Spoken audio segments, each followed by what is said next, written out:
Jadi mentarjih bukan berarti terus ada yang mengatakan berarti Muhammadiyah itu lebih alim dari Imam Syafi'i. Enggak.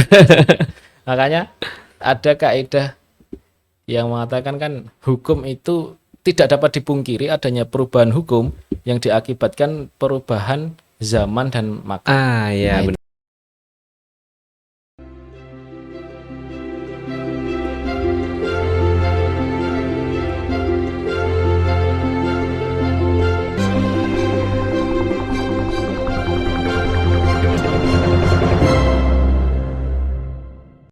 Bismillahirrahmanirrahim. Assalamualaikum warahmatullahi wabarakatuh. Kembali lagi bersama kami di podcast Islam Milenial. Pada kesempatan kali ini kita langsung kita kedatangan oleh salah satu bintang tamu kita pada hari ini. Langsung saja kenalkan dirinya, Mas Pandi. Terima kasih Mas. Perkenalkan, nama saya Alfandi Ilham Safarsyah, ya, panggilannya Fandi. Tapi dari sekolah itu sejak SMP saya dipanggil Kecap. Wah, jadi ini emang lakop yang agak melekat sekali ya. Tapi kalau anak IMM belum kenal itu lakop saya yang itu ya. Saya asli Jogja, kuliah juga sampai sekarang di Jogja, jadi akamsi ya, anak kampung sini yang tidak pernah kemana-mana, merantau kemana-mana. Seperti itu Mas Hisba. Oke. Ini ya, adem sekali ya Mas Pandi ya. Adem sekali. Masya Allah. Mas Pandi sekarang lagi sibuk apa nih? Kesibukan ya masih kuliah. Jadi kemarin melanjutkan kuliah lagi. Besok ini masuk semester 3 di UIN Sunan Kalijaga di Fakultas Usuluddin, prodinya Ilmu Al-Qur'an dan Tafsir. S2? S2 ya. Nggak mungkin kan S1 kayaknya. Kita tua secara pantas. Ya, hari ini kita bakal ngebahas tentang apa yang memang perlu dibahas bersama Mas Pandi. Kita akan bahas ulik-ulik tentang ilmu tafsir, terus habis itu tentang turunan-turunannya dan lain-lain lah. Nah, nanti kita bahas ada beberapa hal yang berkenaan dengan masail fiqhiyah. Ya, selama di kuliah di ilmu tafsir, apa yang sebelumnya SMA di mana, Mas? Oh ya, saya dulu di Aliyah, di Madrasah Aliyah Negeri Yogyakarta 1. Jadi anak MAN saya ini. Setelah itu kemudian S1 di UIN, ambil tafsir tadi. Terus saya mondok di Pondok Pesantren As-Salafiyah Melangi. Nah, itu tapi cuma 1 tahun di sana, terus saya pindah di Ma'had Ali bin Abi Thalib UMY. Masya Allah. Masih ada UMY-nya lah, walaupun nggak kelihatan. IMM juga kan Mas? IMM, ya saya dulu di PK di Usuluddin, itu 2 periode saya DAD itu semester 3, terlambat ya. Kemudian lanjut ke cabang, sekarang sudah demisioner. Sudah demisioner cabang. Bidang ya, apa tuh? Sudah tua lah ya. Saya TKK. TKK yo, TKK. Kok TKK? RPK. RPK. Riset Pengembangan Keilmuan. Masya Allah. RPK. Oke. Kemarin skripsinya bahas apa, Mas? Oh ya, skripsi saya itu bahas judulnya itu Epistemologi Tafsir Kiai Haji Ahmad Dahlan, telaah 17 kelompok ayat dalam buku pelajaran Kiai Haji Ahmad Dahlan. Nah, jadi ada buku, isinya itu di bagian kedua itu tentang 17 kelompok ayat yang sering diajarkan oleh Kiai Dahlan kepada murid-muridnya. Nah, jadi ini tafsir lisan sebenarnya. Bukan yang nulis bukan Mbah Dahlan, karena Mbah Dahlan nggak nulis. Jadi beliau itu punya ngaji dengan murid-muridnya. Murid-muridnya itu ya apa bahasanya itu? Generasi Salafus Saleh Muhammadiyah lah ya. Salafus Saleh Muhammadiyah. Nah, terus ada salah satu muridnya yang paling muda yang beliau itu menuliskan ajaran-ajaran. Jadi polanya itu hampir sama kayak Abduh dan Rasid Ridho, cuman Kalau setahu saya penulis buku ini namanya Mbah Hajid. Mbah Hajid ini masih mbah buyutnya Pak Rektor UMY. Nah, itu. Nah, beliau tidak mengkonfirmasi catatannya itu ke Mbah Dahlan. Beda dengan Rasyid Ridho yang mengkonfirmasi catatannya ke Muhammad Abduh. Nah, jadi ada catatan-catatan yang ditulis selama ngaji dengan Mbah Dahlan ngaji tafsir itu, kemudian dijadikanlah buku. Tapi memang bukunya hanya kecil, hanya tipis, hanya tidak banyak penafsirannya, tidak yang jadi sedetail itu, tidak sedetail enggak. itulah. Oh, iya. Berarti itu kayak ini ya, kayak Socrates sama Plato kayak gitu-gitu ya. Betul. Jadi ikut ngaji secara lisan, terus habis itu dicatat penafsirannya gitu. Bukunya tuh setebal apa tuh? Bukunya tuh segini tapi kotaknya kecil apa? Kayak buku saku ngono. Ya, tapi nggak sekecil buku saku juga. Nah, tapi nggak kecil loh, ringkas itu. Penafsirannya itu hanya sedikit sekali. Lebih banyak kemana? Hasil penelitiannya itu menafsirkan bahwa penafsiran itu ke arah mana? Jadi kalau sependek kemarin saya mencoba untuk meneliti tafsir itu ya. Jadi kayak Dahlan itu bukan tipikal yang kemudian teoritis sekali gitu ketika menafsirkan itu.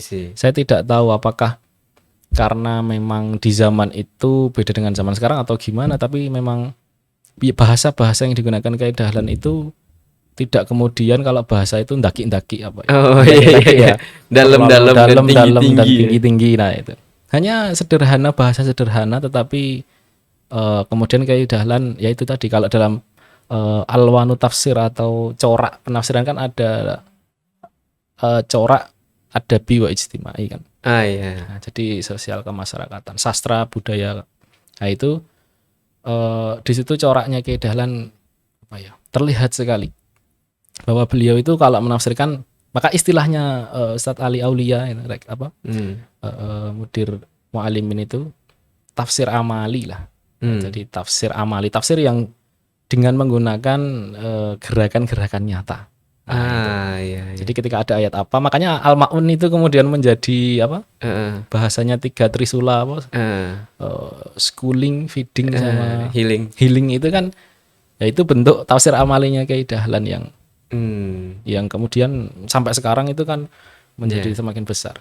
Makanya saya mikir itu kalau kayak Mbah Dahlan nafsirkan 30 juz ini bisa menguasai alam semesta.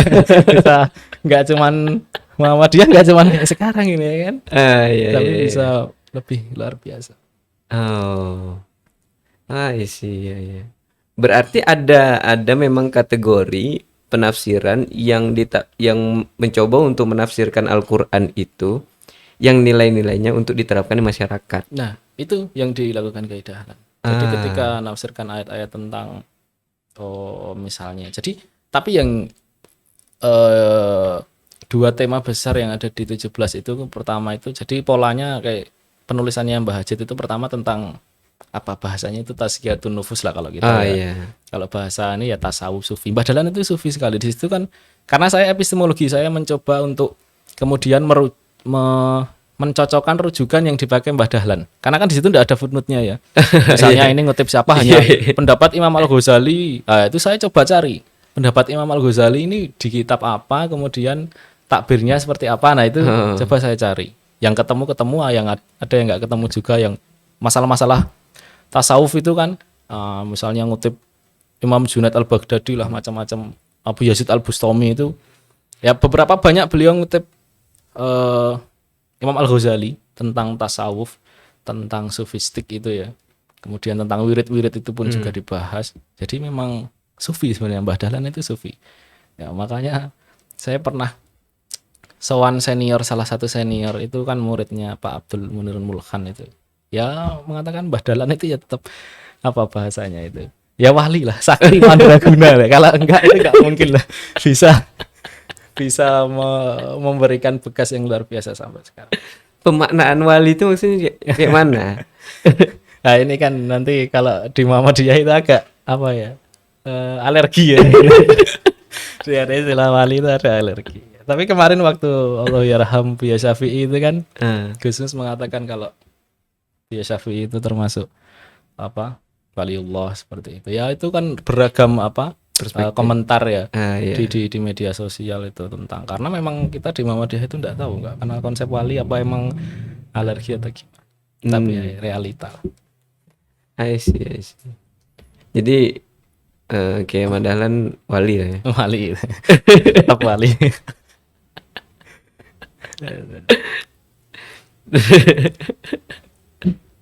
Oke, tadi udah kita bicara tentang tafsir nih, terutama ini. Kalau misalkan yang menurut Mas Fandi akhir-akhir ini menjadi kebutuhan para apa ya?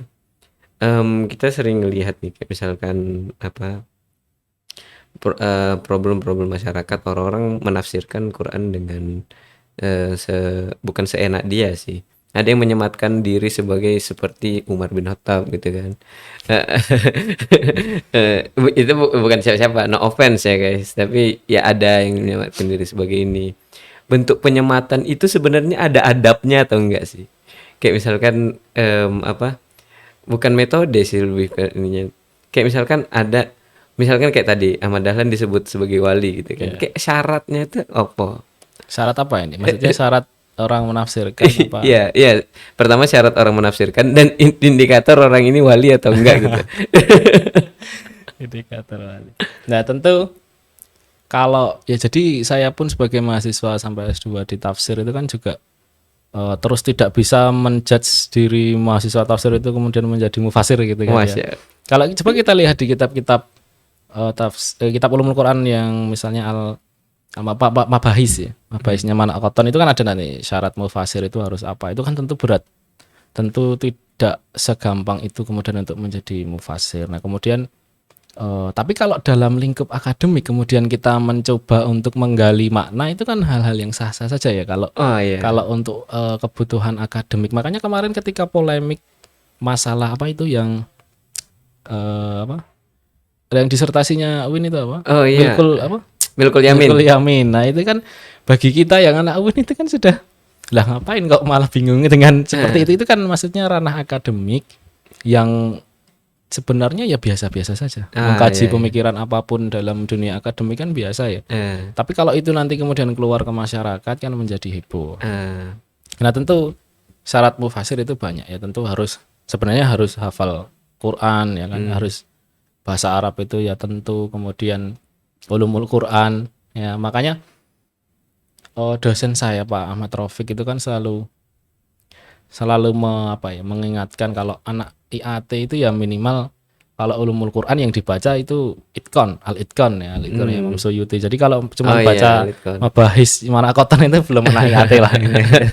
Itu masih kitab-kitab, masih kita ada kitab-kitab babon ulumul Quran itu kan ada Al-Burhan, Al-Itqan sama Manahilul Irfan. Itu yang kitab rujukan primer. Jadi kitab-kitab yang belakangan itu pasti merujuk ke sana. Nah, itu yang harus kemudian dikuasai. Tentu juga karena sekarang kita ada berbagai macam metode-metode baru, ya itu tetap juga harus dipelajari, misalnya hermeneutik ya. Walaupun dengan segala perdebatan dan polemiknya, polemik pro kontra, tapi tetap ilmu menurut saya selama dia bisa menjadi sarana untuk hal yang baik, kenapa enggak dipelajari gitu kan. Filsafat, maka ada yang anti filsafat. Loh ya enggak bisa, tetap dalam tafsir itu kan nanti ada qawaidut tafsir. Di qawaidut tafsir itu sama dengan usul fikih itu ya nanti. Nah, itu kan tetap pakai logika filsafat lah sebenarnya gitu. Benar. Jadi ya enggak bisa dipisahkan begitu saja terus menghindari belajar aja enggak mau, itu enggak bisa. Oke. Tadi aku mungkin kita balik lagi tentang background dari Mas Fandi nih. Kan tadi udah ke MAN sebelumnya kan, terus habis itu ke Pondok Salaf gitu kan. Saya setelah itu S1 di UIN, habis itu masuk ke Pondok. Nah, kenapa memilih bermuhammadiyah, Mas Fandi? Wah, itu. Kenapa memilih bermuhammadiyah itu mungkin kan karena saya lahir di lingkup Muhammadiyah. Saya itu lahir di kota Jogja, Jogja Kota, bahkan SD saya itu di SD Muhammadiyah Kauman. Nah, Oh. jadi walaupun dari keluarga, maksudnya keluarga saya sendiri itu bukan yang kemudian aktivis Muhammadiyah atau apa ya, ya bukan PCM atau apa lah, enggak. Cuman mungkin karena itu ya, saya SD di Muhammadiyah itu sehingga tertanam betul tentang kemuhammadiyahan, walaupun nanti SMP dan SMA-nya saya juga nggak di Muhammadiyah. Ya tapi ketika anak kecil itu kan kalau dikasih apa-apa masih Manut. ya, melekat gitu loh. Jadi sampai kemudian itu masih melekat. Bahkan di pondok saya yang saya sebut tadi, Pondok Pesantren As-Salafiyah Melangi, itu kan itu pondok NU Salaf itu. NU kental sekali. Saya di sana setahun itu. Nah, itu saya setahun itu sebenarnya bukan karena enggak betah di lingkungan NU, enggak, bukan itu, tapi karena di sana peraturannya sangat ketat, tidak relevan untuk anak kuliah. Tapi secara metode belajar sangat bagus sekali. Dan ini yang harus dicontoh pondok-pondok Muhammadiyah lah gitu, biar Apa menghasilkan tuh kiai-kiai. perbedaan? Mereka sangat getol sekali dengan ilmu-ilmu agama itu, terutama ilmu alat. Itu luar biasa. Ngaji itu saya kalau malam itu kan sampai jam 11 itu. Jam 11 malam itu, dan ngaji kitab terus. Pokoknya setiap hari itu ngaji kitab, hafalan matan-matan sama nazom ya. Nazom itu kemudian setoran nanti seperti itu. Jadi mereka itu sangat concern dengan ilmu-ilmu agama, ilmu alat. Nah, itu kan yang kadang-kadang pondok Muhammadiyah itu sepertinya kurang ya. Kurang begitu. Ilmu alat tuh kayak gimana maksudnya? Itu bahasa asli Arab dalam maksudnya AIK ya. itu. Dalam maksudnya ilmu-ilmu bahasa nahwu sorof itu di sana mereka ketal sekali. Di sana itu kalau mau lulus nahwu bahasa nahwu sorof itu kalau mau lulus itu 4 tahun itu di sana itu ngaji itu. Bayangkan itu 4 tahun itu baru dia dianggap sudah bisa nahwu. Itu belum balaghah, nanti balaghah masih ada kelasnya lagi. Jadi makanya teman guru-guru ustadz saya di sana ya, itu kalau sudah mengajar itu biasanya sudah minimal ya 8 tahun lah, 8 tahun mondok baru nanti ngajar di sana. Nah itu. Habis itu saya karena itu tadi kok di sana itu saya nggak boleh pakai HP, laptop itu boleh di atas jam 11 malam dan harus di ruangan khusus. Nah itu kan. Makanya keteteran kuliahnya. Nah itu, kemudian kuliah merasa waduh ini gimana, untung saya waktu itu masih semester 1-2 kan. Nah, akhirnya saya memutuskan untuk pindah belajar lah, akhirnya nemu lah di Mahat Ali bin Abi Thalib UMY itu. Nah di sana saya sampai lulus 3 tahun. Apa perbedaannya tuh? Nah kalau pondok pesantren salaf itu kan tradisional ya, jadi pembelajaran itu saya pakai bahasa Jawa. Kalau maknanya kita kan pakai bahasa Jawa ala-ala kiai-kiai, ala-ala pesantren-pesantren Nahdliyin itu yang ciri khas pakai makna gandul kemudian Arab pegon. Nah itu, dan penyampaiannya pakai bahasa Jawa, benar-benar bahasa Jawa yang saya orang Jogja kadang masih bingung ini karena bahasanya terlalu ini ya. Nah itu. Nah kemudian di sana bahasa Arabnya lebih ke pasif, maksudnya hanya untuk qiraatul kutub saja, ya, tidak untuk kemudian tahdus speaking enggak ya, ada sana. Nah kalau di Mahat Ali bin Abi Thalib itu kan kita pakai metodenya Lipia, ya, pakai Lipia, kurikulum Lipia, pengajarnya juga LCLC, harus alumni Timur Tengah atau minimal Lipia. Kemudian di sana kan modelnya ya bahasa pengantarnya pakai bahasa Arab. Nah, jadi ya mungkin kayak di pondoknya mahasiswa dulu ya. Ya itu. Pakai pengantarnya bahasa Arab, jadi nggak pakai bahasa Jawa. Kalau mensyarah kitab disarah pakai bahasa Arab gitu. Kalau di pondok lama pakai pegon Jawa gitu. Jadi memang agak jomplang itu. Agak beda sekali lah. Beda sekali. Oh iya. Itu. Dan itu kondusif dengan kondisi perkuliahan yang di UIN itu ya? Masih... Sebenarnya ya enggak begitu kondusif, karena kalau di Mahat Ali bin Abi Thalib itu sistemnya kayak orang kuliah, tapi kan yang putri, yang akhwat, nah ini bahasanya Mahat, yang akhwat itu dari pagi sampai siang. Nah, yang ikhwan, yang laki-laki itu dari siang sampai menjelang maghrib. Jadi karena saya laki-laki ya, jadi saya kuliah dulu di UIN dari pagi, nanti siang jam 1 ke UMY. Nah, ke UMY sampai jam 5 menjelang maghrib. Itu Senin sampai Jumat. Jadi sistemnya enggak asrama, enggak, cuma seperti anak kuliahan. Oh, sekadar belajar ya. sekedar belajar. Ya nanti ada apa? Ujian, Ujian itu ya. per semester. Oh, iya iya iya iya. Masih seputar Muhammadiyah nih. Masih nggak kelihatan kader Muhammadiyah. Enggak. Oh, masih bilang wali ya. Oke, tentang Islam berkemajuannya Muhammadiyah. Menurut Mas Fandi itu kayak gimana sih? Nah ini ya, Islam berkemajuan itu Dalam kan pandangan Muhammadiyah kan Islam itu apa? Yang pakai bahasa Arab. panjang itu ya, Lupa yang gue, yang panjang itu. dirumuskan oleh Majelis Tarjih itu ada. Ya, apa itu agama, kemudian apa itu agama Islam kalau tidak salah seperti itu. Nah kemudian Islam berkemajuan ini kan apa? Waktu apa ya? Saya pernah lihat video di dialog pramuktamarnya Pak Din dengan Pak Said Akil itu kan. Sebenarnya antara Islam Nusantara dan Islam berkemajuan itu kan sama-sama dapat kritik. Maksudnya Oh. kenapa kok Islam baru ditambahin embel-embel Islam ya Islam tok itu sudah gitu loh maksudnya. Seakan-akan nggak berkemajuan kalau Islam Ah, doang. bener ya kan gitu. Seakan-akan nggak Nusantara kalau Islam tok, doang. ya, Oh itu. iya. Jadi tapi kan sebenarnya itu hanya apa kalau bahasanya itu mungkin Penekanan. atau khosois karakteristik ya. Ah iya. Muhammadiyah punya karakter Islam yang berkemajuan. Nah, nanti kan Modernis. Nah, itu. Kemudian gerakannya nanti kan juga terlihat ya Berbeda. misalnya makna tajdid Muhammadiyah itu harus kentara. Ah Nah, iya. ketika dalam urusan ini ya misalnya urusan fatwa keagamaan atau tuntunan agama atau juga dalam bersikap itu Muhammadiyah, maka ruh tajdid ini harus selalu dipegang, ya, harus selalu dibawa untuk menunjukkan tadi itu karakteristik berkemajuannya Muhammadiyah. Oh ya, I see. Kayak Muhammadiyah banyak banget lembaga-lembaganya, majelis-majelis dan itu. sebagainya. Terus habis itu Ide-idenya juga. habis itu lebih ke apa ya? Gerakan-gerakan aksi nyata yang terstruktur dan terlembaga. Nah, ya. itu yang menjadi kelebihan Muhammadiyah itu terstruktur ya. Dari bawah sampai atas itu jadi rapi, secara keorganisasian itu memang ya terorganisir cukup rapi lah. the best lah ya. Ya. Keunggulan yang luar biasa. Cuman yang agak kurang kemudian menjadi polemik di masyarakat adalah tentang mengapa Muhammadiyah itu tidak bermazhab. Nah, itu. Padahal dia kan punya coraknya itu terstruktur, terlembaga, namun kenapa tidak bentuknya mono mazhab gitu?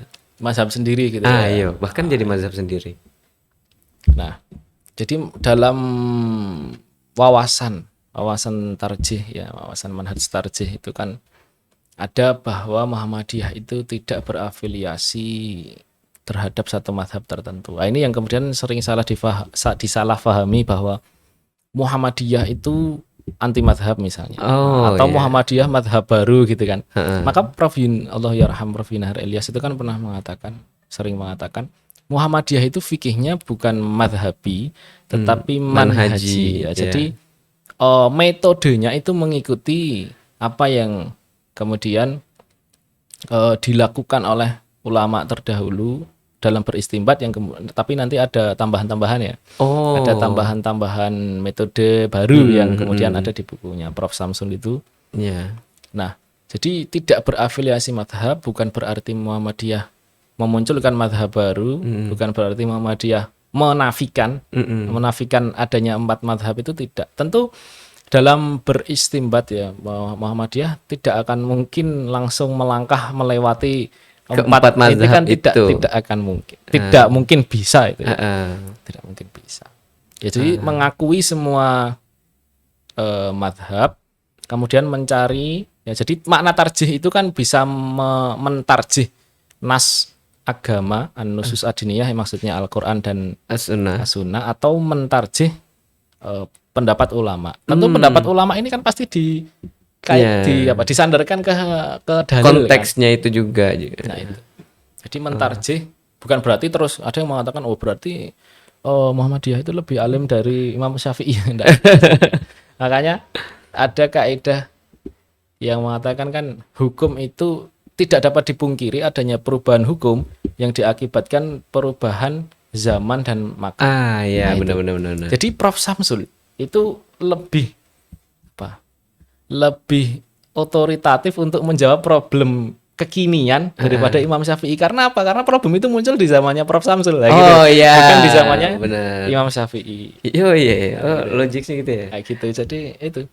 Istilahnya yang punya otoritas untuk mentafsirkan dan bermazhab pada konteks zaman ini ya, Ya ulama sekarang. yang gitu ya, ulama maksudnya sekarang. gitu. Oh ya, bukan berarti maksudnya ya lebih alim Lebih alim daripada dah, enggak, cuman pada konteks zaman dan makan. Nah itu bisa kemudian. Oke.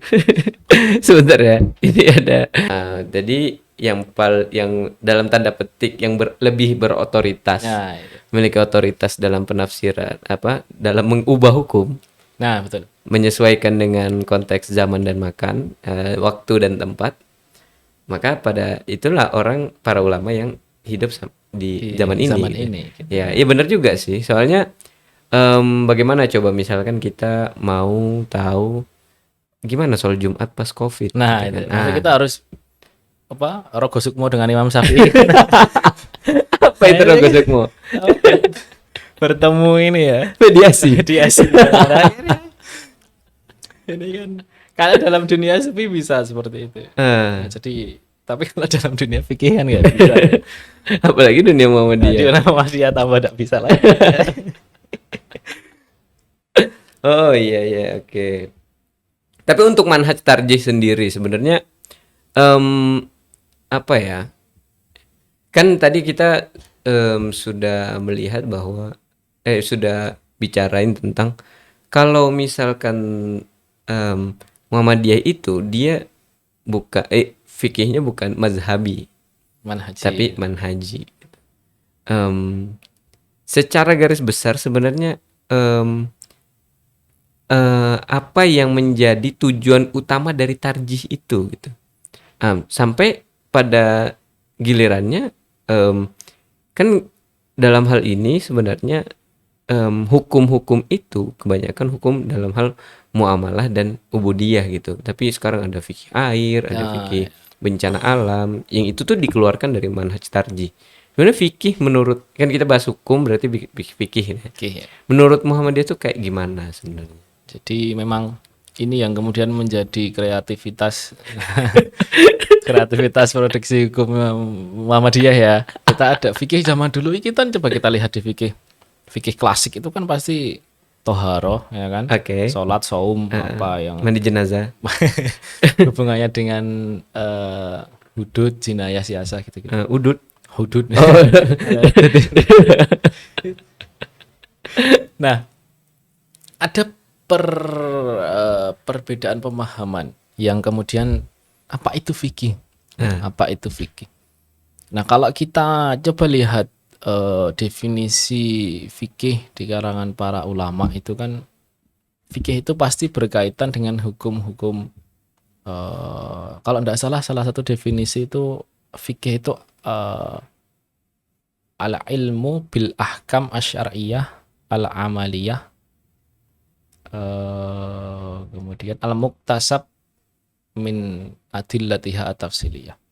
Jadi ilmu yang berkaitan dengan hukum-hukum syar'i yang sifatnya praktis, ya, hukum-hukum syar'i yang sifatnya praktis, yang kemudian itu diambil dari dalil-dalil yang terperinci atau dirincikan dari dalil-dalil itu. Nah, nanti keluarnya produknya itu akan berupa yaitu hukum yang 5 itu ya.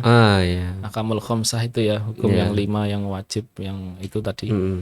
Nah, Muhammadiyah itu mencoba untuk kemudian melakukan sebenarnya apa yang dilakukan Muhammadiyah ini bukan hal baru. Nah, jadi Muhammadiyah itu mencoba untuk melakukan penelitian tentang makna fikih dari zaman Rasul kemudian salafus soleh. Jadi ada pergeseran makna dari zaman Nabi sampai salafus soleh itu, bahkan kita tahu di Imam Abu Hanifah itu kan punya fikih akbar itu ya. Jadi fikih di zaman dulu itu tidak hanya berkutat ke masalah halal haram sebenarnya.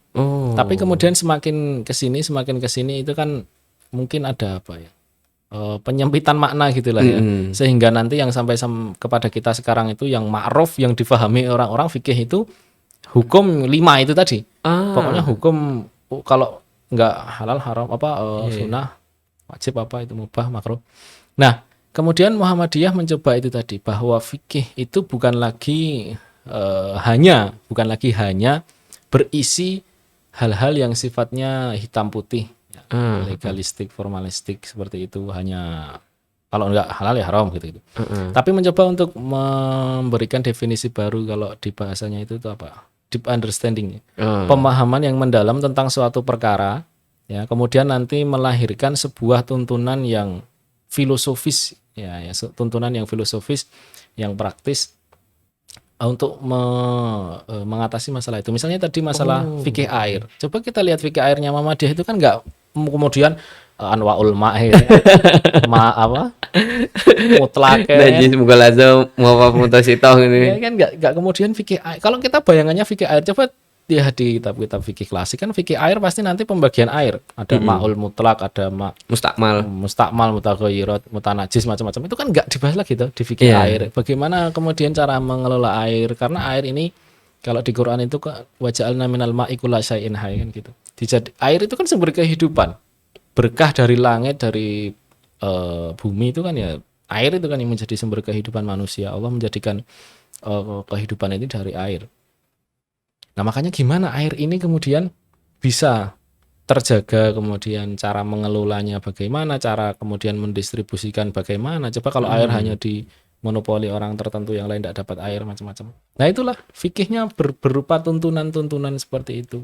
Fikih kebencanaan juga kan, kan bahas bencana itu apa saja, kemudian penyebab bencana, macam-macam bencana, cara menyikapi orang yang bencana, yang terkena bencana, terdampak bencana itu. Fikih anti korupsi.